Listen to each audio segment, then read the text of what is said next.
हमारे बीच में मेजर विजय सिंह मलकोटिया जी, पूर्व में रहे मंत्री, इस जिला के अध्यक्ष चंद्रभूषण नाग जी, हमारे साथ प्रदेश स्पोक्स पर्सन उमेश जी, हमारे प्रवक्ता संजय शर्मा जी, चक्षु जी। मैं मलकोटिया जी से आग्रह करूंगा तो प्रेस को संबोधित करें। धन्यवाद।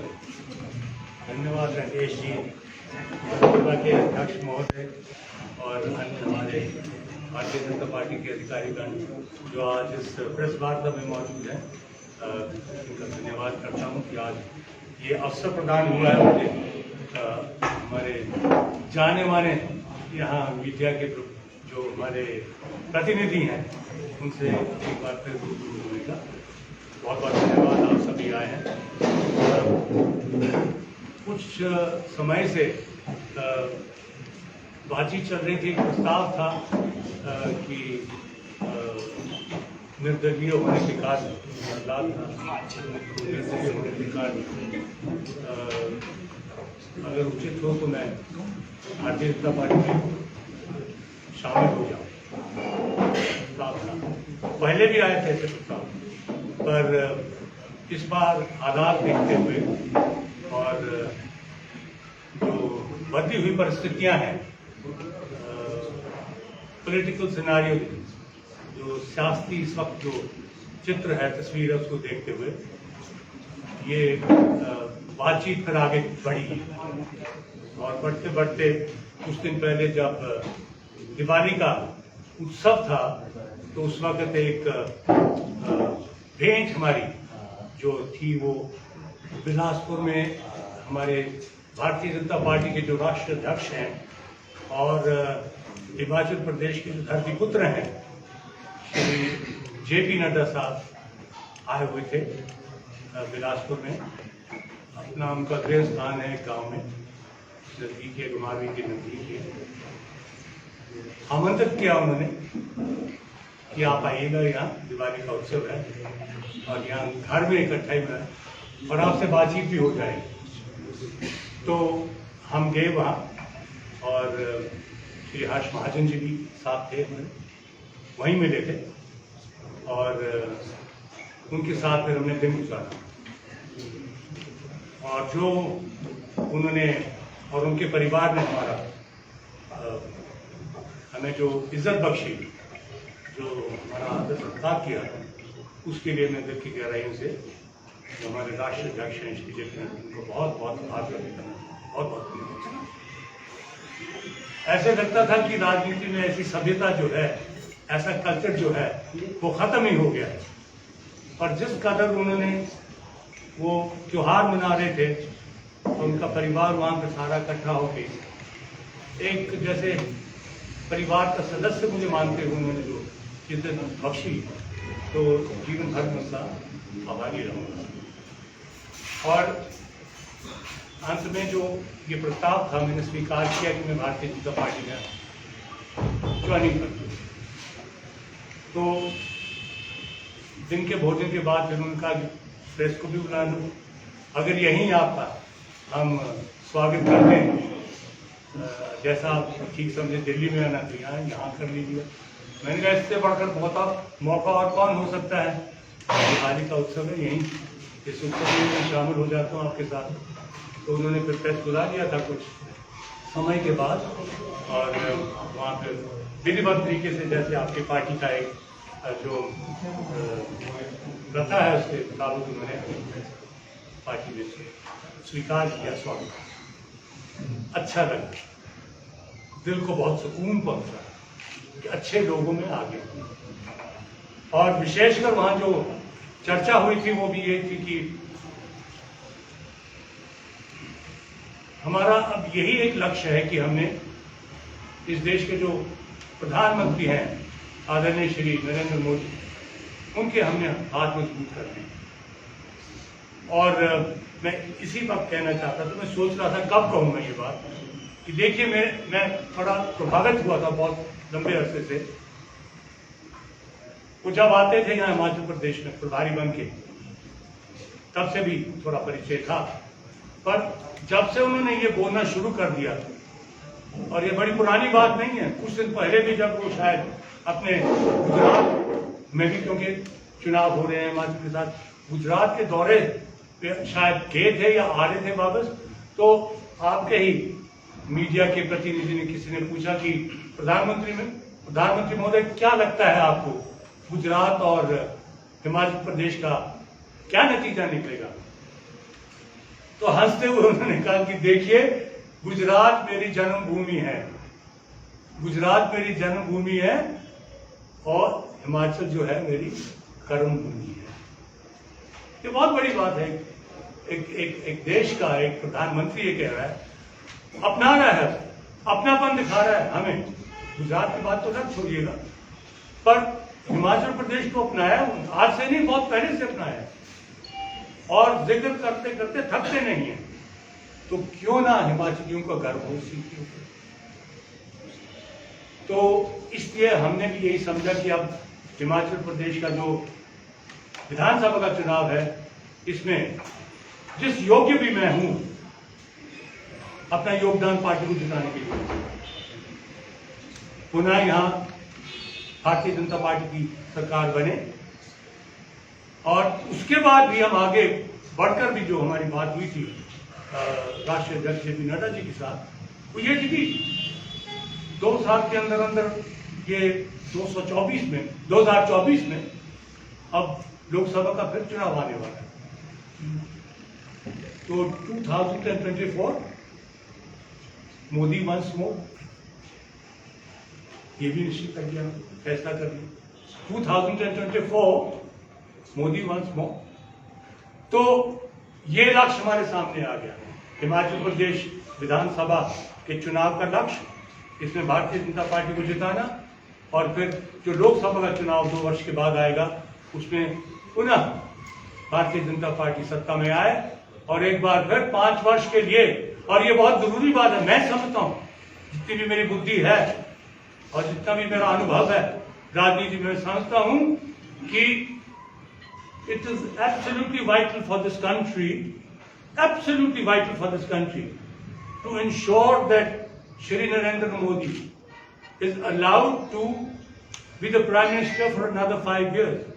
ये जो दिशा उन्होंने दी है इस देश को, और जिन बुलंदियों के ऊपर प्रधानमंत्री श्री नरेंद्र मोदी जी हमारे देश को ले गए हैं, देश की बात छोड़ते हैं, अंतर्राष्ट्रीय स्तर के ऊपर भी आज बड़े बड़े नेता जिनको हम सुपर पावर कहते थे, आज वो स्तुति कर रहे हैं हमारे प्रधानमंत्री की। आज पता नहीं आपने सुना होगा कि नहीं, पहले कुछ दिन पहले फ्रांस के राष्ट्रपति मैक्रोन ने उनकी तारीफ की थी, और पिछले काल रूस के, रशिया के जो राष्ट्रपति हैं व्लादिमीर पुतिन, उन्होंने ये कहा है, तारीफ की है कि क्या बात है इनके नेतृत्व की। अमेरिका के राष्ट्रपति जो बाइडेन पहले उनकी तारीफ कर चुके हैं। ऑस्ट्रेलिया लीजिएगा, जापान लीजिएगा, कौन सा देश है, कौन सा लीडर जो नहीं मानता है कि उनका जो स्तर है, उनका जो कद है, कहीं ज्यादा ऊंचा है और नेताओं से। तो इस चीज के ऊपर गर्व होना चाहिए, और मैं गर्व महसूस करता हुआ अपने आप को बड़ा खुशकिस्मत समझता हूं कि मुझे मौका मिला है कि मैं भारतीय जनता पार्टी में आऊं, इनके जो हाथ हैं पार्टी के मजबूत करूं, और जैसे मैंने पहले भी कहा, किसी भी रूप में जो मैं अपना योगदान से दे सकता हूं, अगर मैं काबिल हूं तो मैं करूंगा जरूर। अपनी ओर से पूरा प्रयास पार्टी को जिताने के लिए मैं करूंगा। साथ साथ मैं ये भी कहना चाहता हूं कि भ्रम खत्म होना चाहिए कांग्रेस पार्टी का। खत्म हो चुकी है कांग्रेस पार्टी, ना धर्म है, ना कर्म है, ना ही उस पार्टी में किसी को शर्म है। आज पार्टी ही अगर आप देखिएगा तो बेल या जेल, ऊपर से लेके राष्ट्र स्तर से अगर आप लें, सोनिया गांधी से लेके राहुल गांधी जी को लेकर, यहां लेकर जो अन्य हिमाचल प्रदेश की अध्यक्षा बनाए हैं, प्रतिभा सिंह से लेकर आशा कुमारी से लेकर विक्रमादित्य से, you name it, and they are all either on jail or in bail. वो पी चिदम्बरम, जिनको बड़ा एक अर्थशास्त्री माना जाता था, वो भी काट रहे हैं 7-8 महीने तिहाड़ जेल में। तो पता नहीं किस किस का नंबर रहेगा।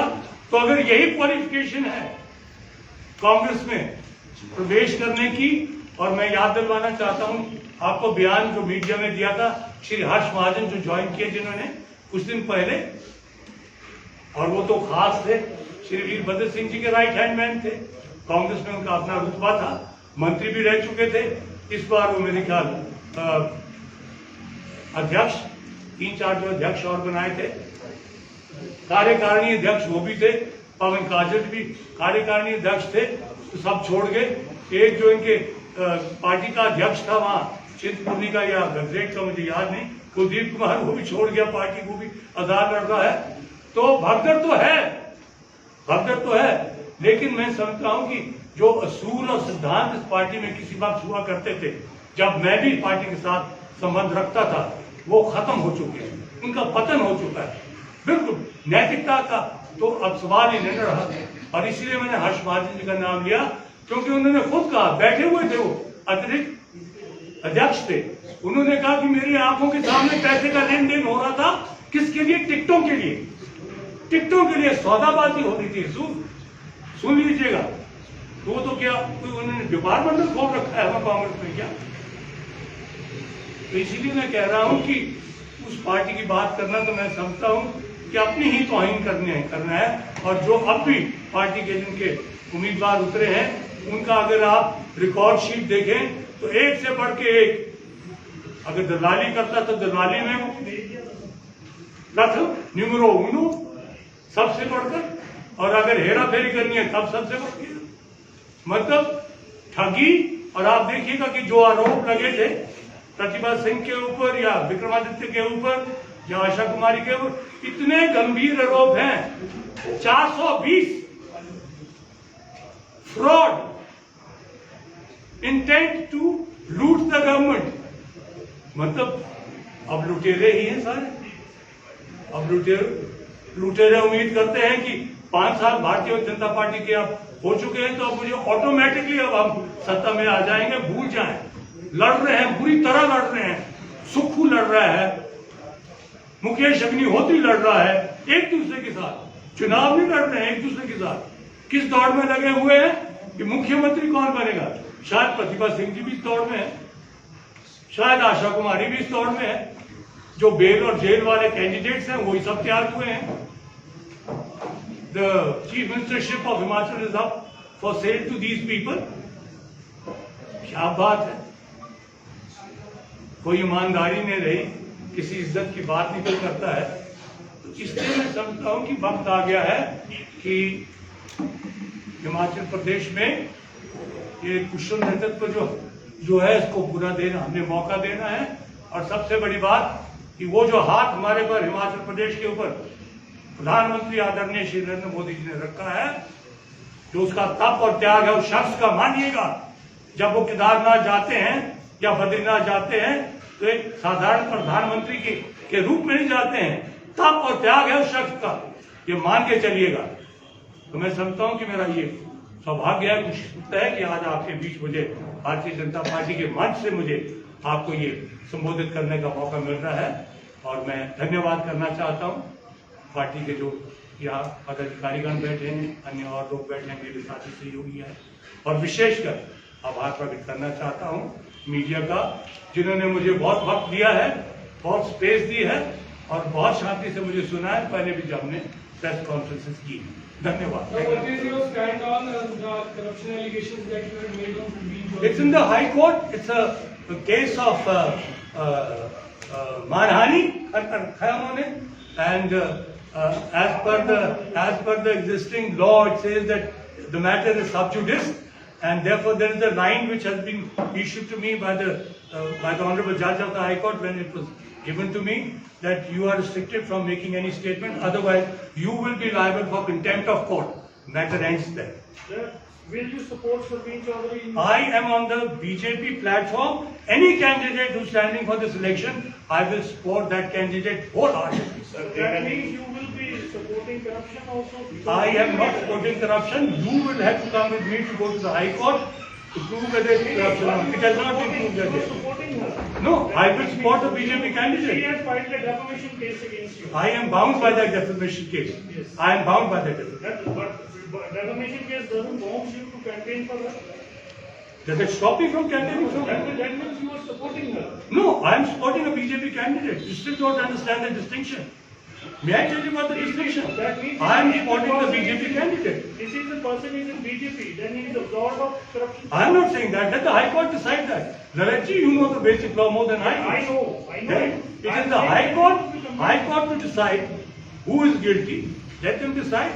उनका स्वागत करते हैं हमारे सर माथे पे उनका फैसला जो होगा। आपने उनको भूमाफिया कहा था जी आपने उनको भूमाफिया कहा था तो भूमाफिया के कैसे प्रचार करोगे तो वोट दे दो जनता से आप क्या बोलोगे कि भूमाफिया किस मतलब वोट आप मेरी बात सुनिएगा कि अगर आपको इतना इतराज है तो मुझे आप परमिशन ले दीजिएगा। ऐतराज हमें नहीं, नहीं, आपको था। हाई कोर्ट से ऐतराज आपको था, हमें नहीं। हाई कोर्ट से मुझे ले दीजिएगा। ऐतराज आपको था। आप मुझे हाई कोर्ट से ले आपने दीजिए। प्रेस कॉन्फ्रेंस की थी सर मैंने एक बार थोड़ी की आपने है। बोला था ये मेरा प्लेटफॉर्म ये मेरा प्लेटफॉर्म करेगा। अब आप बोल रहे हैं उनके विरुद्ध प्रचार करोगे नहीं, मेरा प्लेटफॉर्म इसका मतलब कोई स्टैंड ही नहीं है पॉलिटिक्स में नहीं, स्टैंड क्यों नहीं है? स्टैंड क्यों नहीं है? नहीं है फिर स्टैंड नहीं है क्यों स्टैंड क्यों नहीं? आप स्टैंड बताओ ना। आप मुझे बताइए, आप डिसाइड करेंगे स्टैंड है कि नहीं? हाई कोर्ट करेगा। हमको क्वेश्चन कर हाई कोर्ट कर रहे हैं, मैं जवाब दे रहा हूँ। Because we मैं आपको जवाब दे रहा हूँ।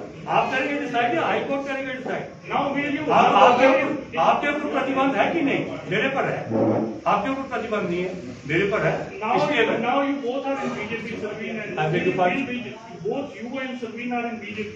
So BJP will intervene and ask her to withdraw the. I and Sarveen Chaudhary ji are not in the BJP. I am with the BJP in the entire country of India and Himachal Pradesh also. Why are you limiting it to one person? You had opposed the Agni-Veer scheme. So what is your stand now on this? I have given a reply. Shimla के reporters ने भी मुझे कल रात को phone करके पूछा था। अग्निवीर स्कीम जो थी एज एक्स सर्विसमैन और बहुत से जो वेटरन्स हैं, जैसे मैंने भी 3 लड़ाइयाँ 3 युद्ध जो हुए हैं उसमें मैं उन तीनों युद्धों में था। पहला युद्ध 1962 चाइना के विरुद्ध, उस वक्त मुझे कमीशन ही मिली थी तो चाइना के विरुद्ध हम लड़े हैं। दूसरा युद्ध 1965 का पाकिस्तान के, उसमें भी हम लड़े हैं। और 1971 का बांग्लादेश का स्वतंत्रता युद्ध, उसमें भी हम लड़े। तो तीनों युद्ध में हम, और मेरे जैसे लोग जिन्होंने ये तीनों युद्ध में भाग लिया और जो पूर्व सैनिक आज हैं और अच्छी उम्र के जैसे हैं, हमारी जैसी उन्होंने इतना भाग लिया, उनका ये सोच है कि एक सैनिक को युद्ध के लिए तैयार करने के लिए 4 साल से ज्यादा समय चाहिए। 4 साल से ज्यादा समय चाहिए।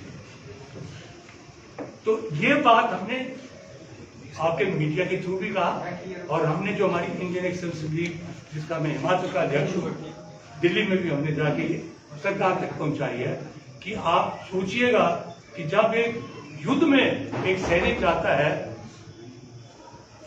उसका मनोबल जो है ना उसका इतना उस वक्त 4 साल में तैयार नहीं होता है। जब तक उसको हर प्रकार का हथियार, जैसे आज हम इनके मीडिया रूम में बात कर रहे थे कि हाईटेक होगी आज, उसको हर चीज की ट्रेनिंग देने के लिए, हर हथियार की ट्रेनिंग देने के लिए, आधुनिक हथियार की ट्रेनिंग देने के लिए उसको वक्त चाहिए। हमारे ट्रेनिंग कोर्सेज होते हैं आर्मी में, कोई 6 महीने का होता है, कोई 3 महीने, कोई साल का। तो ये सारे अलग अलग जो केंद्र हैं प्रशिक्षण के, वहां इनको ट्रेनिंग दी जाती है। 4 साल में आप उस चीज को, you can't condense that course in 4 years, which takes almost 9 to 10 years. 9 से 7 साल वो पकता है, जैसे एक आपका फल पकता है ना, 9-10 साल लगते हैं उसको पकने के लिए, तब वो तैयार है युद्ध के लिए। उसके लिए फिर वो यह कि मैं अपनी जान तक की कुर्बानी लगा दूंगा, क्योंकि I am fully equipped to fight with the enemy. शत्रु का मुकाबला करने के लिए मैं फुली इक्विप्ड हूं, तैयार हूं। पर 4 साल का थोड़ा बचपन फिर भी। Now you are in BJP, you will take up with the central government that they should. We have already submitted this proposal to the central government कि इसके ऊपर पुनः विचार किया जाए। We've already said kindly review this decision of the government once again. मुख्यमंत्री जयराम ठाकुर जी पर भी आपने गंभीर और आरोप लगाया है। क्या अपने सिद्धांतों से सहमत हैं? क्या ये राजनीति है या मजबूरी है? मेरे सिद्धांतों जी, मैं पार्टी में आके पहले मैंने कहा है कि जैसे तैसे भी हैं वो मुख्यमंत्री हैं, उनकी भी इज्जत करता हूँ, मैं आदर करता हूँ।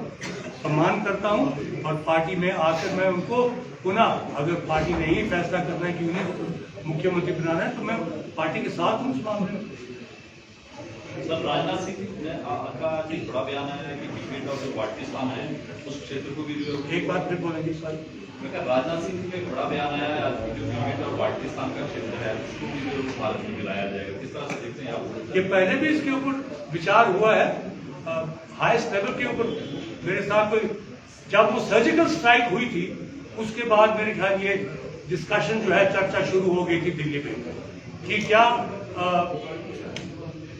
इंडियन आर्मी, इंडियन एयरफोर्स, दोनों जो हमारी ये शाखाएं हैं सशस्त्र सेना की, क्या सक्षम होंगी कि अगर जो हमारे साथ ये ऑक्यूपाइड एरिया पाकिस्तान के साथ मिलकर, जिसको पीओके कहते हैं, क्या इसको, जैसे हमने धारा 370 मिटा के कश्मीर को अभिन्न अंग अपने देश का बना दिया था, क्या पीओके के ऊपर भी हम हमला करके उसको अपने साथ में ला सकते हैं या नहीं?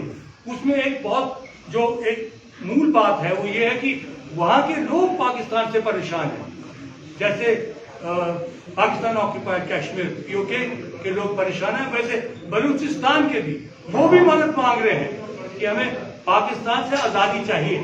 तो ये, और सिंध, साथ में सिंध भी है। तो ये दो तीन जो मेरे ख्याल जो क्या कहते हैं, कौशल्य नीति की बात आ गई यहाँ, जो स्ट्रेटेजी की बात है, रणनीति की बात है, इसके ऊपर हाईएस्ट लेवल के ऊपर मेरे ख्याल प्रधानमंत्री की अध्यक्षता के तहत रक्षा मंत्री जो हैं इनके, हमारे और अन्य गृह मंत्री अमित शाह जी, इन सब की इसके ऊपर चर्चा चली हुई है। और मैं समझता हूं कि कोई औचित्य नहीं है कि वो हमारे से अलग रहे। कश्मीर का हिस्सा था, वो सिर्फ किसी का निर्णय की वजह से या नीतियों की वजह से हमारे से अलग हो गया। You still stand by your letter to remain previously? Yes, and it's also gone from the national body, of which I am part of the executive meeting. Still stand by. We are still asking for a review here, in the best interest of the defense of this country, in the best interest of the defense of this country. इससे पहले बात की जाए तो आप लगातार Bharatiya Janata party को OPS और मुक्त तौर पर कह रहे हैं, क्या कहना है कि आप भारतीय जनता पार्टी में आप शामिल हो गए हो तो महंगाई और बेरोजगारी को लेकिन इस प्रकार से भारतीय जनता पार्टी का क्या कहना चाहेंगे? ओपीएस के बारे जो मैं ये कहना चाहूंगा कि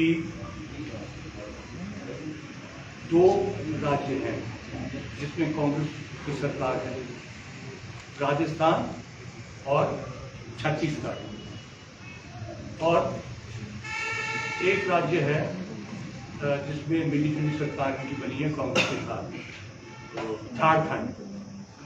और अभी आप पार्टी की सरकार बनी पंजाब में। वो तीन स्टेट्स और पंजाब में भगवंत मान ने ये घोषणा की है कि हम ओपीएस लागू करेंगे। पहली बात, और ये मैं खुद पहली बात नहीं कह रहा हूँ, ये पहले भी हो चुकी है, मेरे ख्याल कई मंचों से हमारे मुख्यमंत्री कह चुके हैं और अन्य नेता कह चुके हैं कि ये एनपीएस किसने लागू की? भारतीय जनता पार्टी की सरकार ने केंद्र में नहीं लागू की थी। 2004 में इसको लागू किया है। किसकी सरकार ने लागू किया? डॉक्टर मनमोहन सिंह की सरकार ने, और सोनिया गांधी जो अध्यक्ष थे उसको यूपीए के, उन्होंने लागू की। क्यों लागू की? उनसे नहीं कोई पूछ रहा है कि क्यों आपने ओपीएस मिटा दी, खत्म क्यों कर दी? वही आज इसकी वो कर रहे हैं ना, पैरवी कर रहे हैं ना। They are the ones who are championing the cause of OPS. Why did they, in the initial state in 2004, why did they abolish it? What were the reasons? और उस समय से लेकर जब इसकी पुनः सरकार फिर बनी थी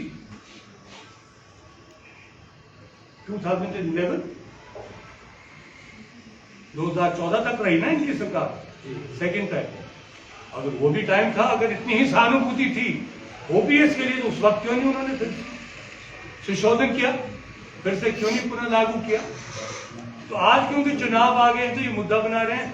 और आपसे मैं पूछना चाहता हूं, मेरे से ज्यादा जानकारी तो आप ही रखते हैं, कि have they got the resources उन्होंने इनको इसका बेनिफिट देना शुरू कर दिया ओपीएस ने। अशोक गहलोत ने जो मुख्यमंत्री हैं राजस्थान के, उन्होंने, या जो वगैरह साहब यहाँ छत्तीसगढ़ के, उन्होंने दे दी उनको ओपीएस स्कीम के तहत। या वहाँ झारखंड में जो उनके हैं सोरेन साहब मुख्यमंत्री, उन्होंने दे दी। भगवंत मान ने अभी 2-3 दिन पहले कहा कि हमने डिसाइड कर लिया, मंत्रिमंडल ने डिसाइड कर दिया कि ओपीएस देंगे, उनके पास पैसे हैं। भागे हुए थे झोली लेके प्रधानमंत्री नरेंद्र मोदी जी के पास कुछ ही दिन के बाद जब उनकी सरकार आप पार्टी की बनी है कि we need financial package from the centre. 20,000 crore का शायद 3 lakh crore, thank you for correcting me, 3 lakh crore का पैकेज भगवंत मान पंजाब के लिए मांग रहे हैं। दिवालिया नहीं कुछ काम कर दो। They are not in a position to pay their own employees. जो उनके मुलाजिम है वो सड़कों के ऊपर उतर आए हैं, एजिटेशन कर रहे हैं कि हमें 3 महीने से तनख्वाह नहीं मिल रही है। तो ये मैं कह रहा हूँ, ये बात जो है करने की, ये चुनावी फायदा उठाने के लिए ठीक है। सुनिएगा, ना नॉर्मल तेल होगा, ना राधा नाचेगी। मुफ्त गोली की बात भी आपने कहा है कि जिस प्रकार से आम आदमी पार्टी ने मुफ्त में जो स्कीमें चलाई हैं भारतीय जनता पार्टी में, उसको लेकर निशाना साधते हैं, आप क्या कहना चाहेंगे? कंपैरिजन कर रहे हैं आप आपका कहना ये था जिस प्रकार से आम आदमी पार्टी दिल्ली और पंजाब में जो मुफ्त गोली की चीजें दे रही है, बिजली की बात की जाए, स्वास्थ्य की बात की जाए, आपका कहना है कि भारतीय जनता पार्टी भी लगातार उसी मेरा कहना वही है जो प्रधानमंत्री जी ने, श्री नरेंद्र मोदी जी ने एक बहुत विस्तार से बयान दिया था। इसके ऊपर भी हमें अब पुनः विचार करना चाहिए, कौन कौन ये फ्रीबीज दे रहे हैं, कैसे कैसे, उनके पास संसाधन है कि नहीं। संसाधन है, मुख्य सवाल ये है कि जब भारतीय जनता पार्टी मैं आपको जवाब दे रहा हूँ ना, आप सुनिए मेरी बात, अपने जवाब पे मत में टिके रहिएगा, मेरी बात नहीं है। जब आपके पास संसाधन नहीं है, और ये मामला सुप्रीम कोर्ट में भी गया, किसने सुप्रीम कोर्ट में पिटीशन दायर की है, ये फ्रीबीज जो दे रहे हैं केजरीवाल वगैरह सारा उनका विवरण, उसके ऊपर प्रधानमंत्री ने भी खुद बयान दिया है कि वक्त आ गया, it's time for us to seriously consider कि कहां से आप क्या क्या फ्रीबीज दे रहे हैं, क्या क्या प्रलोभन दे रहे हैं। ओपीएस के अलावा OPS are you of the view कि ओपीएस नहीं दी जा सकती? No, it is for the government to decide.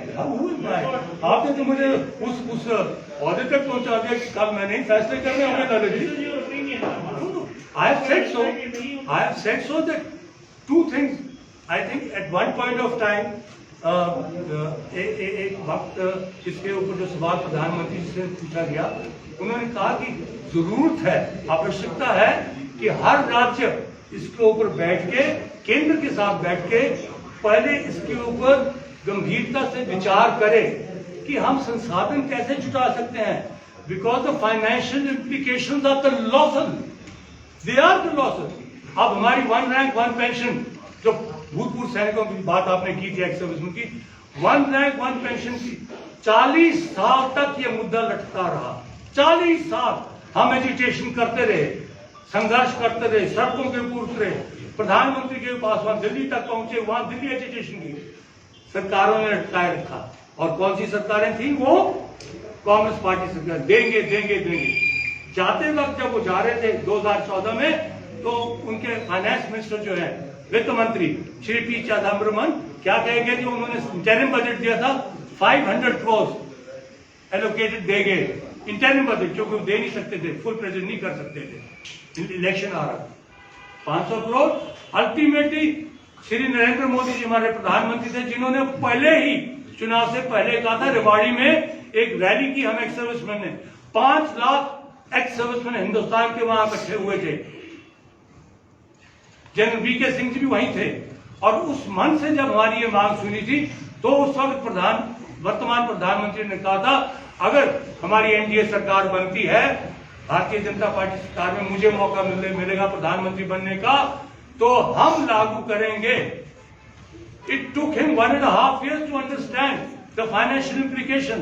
वो 500 करोड़ दे के गया था ना, जैसे हम भीख मंगे होते। पी चिदम्बरम जो जेल में भी जा चुका 8-9 महीने के, 500 करोड़ एस्टिमेट नहीं बना।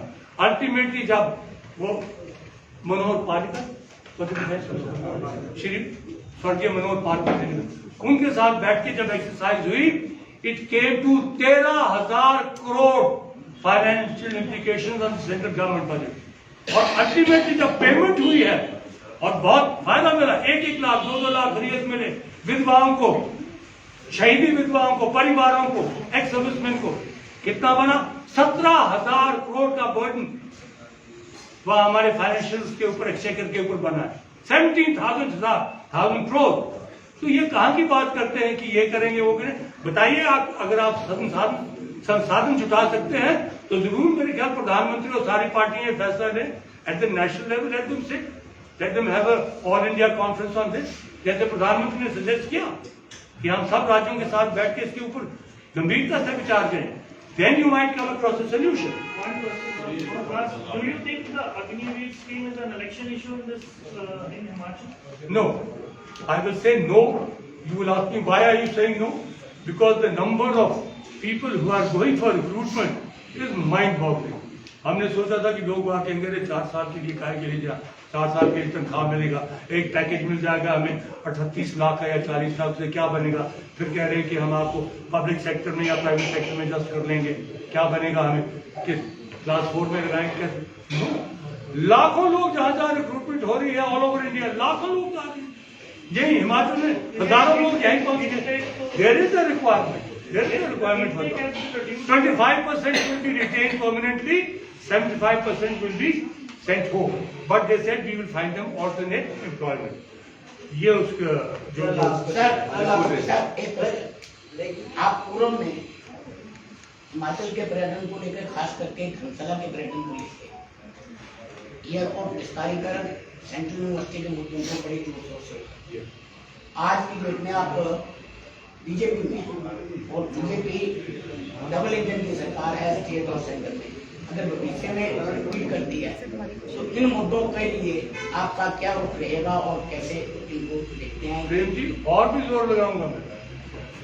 ये जो एयरपोर्ट का मसला है, टूरिज्म के पॉइंट ऑफ व्यू से शांता कुमार जी से भी मेरी बात हुई थी। शांता कुमार जी भी इस मत के हैं कि इसको डेवलप करना है, इस एयरपोर्ट को डेवलप करना, ताकि जो वाइड बॉडी एयरक्राफ्ट है जिसमें पैसेंजर जो कैपेसिटी है वो 200 से ऊपर हो जाती है, उसके लिए बड़ा जरूरी है। अगर इस इलाके को हम पर्यटन के मानचित्र पे लाना है, और ये मान के चलिएगा कि बहुत जरूरी पड़ेगा। और ये जो केंद्रीय विश्वविद्यालय का मुद्दा है, ये दुख, हमें दुख होता है इस चीज का कि पूरे देश में जहां जहां ये खुलने तो खुल गए, कब के खुल गए हैं, पर यहाँ मेरे ख्याल 12 साल से मामला लटका है। पर चलो हम उम्मीद करते हैं कि अब समाधान हो जाएगा जैसे तैसे। लास्ट क्वेश्चन सुनील चड्डा जी, लास्ट क्वेश्चन हमारे भी है क्वेश्चन। क्वेश्चन आया सर, अभी है क्वेश्चन सर, आप बोलने को बंद What do you feel in the last 5 years? आपने पहले भी कहा है कि कांगड़ा के साथ in the last 5 years has Kangra been discriminated against or not? My point, Nadesh, has always been, and my contention all along has always been, जो इन्होंने प्रश्न किया मैं हिंदी में भाषण में, ये कह रहे हैं कि वो कांगड़ा के साथ भेदभाव हुआ है। मेरा मुद्दा ही ये वीरभद्र सिंह के साथ, स्वर्गीय वीरभद्र सिंह के साथ रहा कि उन्होंने हमारे साथ भेदभाव की,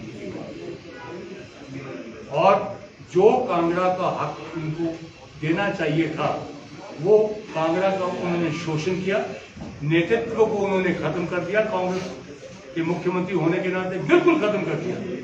आज पीड़ा जो अगर हमें है तो उस चीज की पीड़ा है कि उसने कांगड़ा में कोई कद का लीडर छोड़ा ही नहीं, ऐसी घटिया राजनीति की उन्होंने।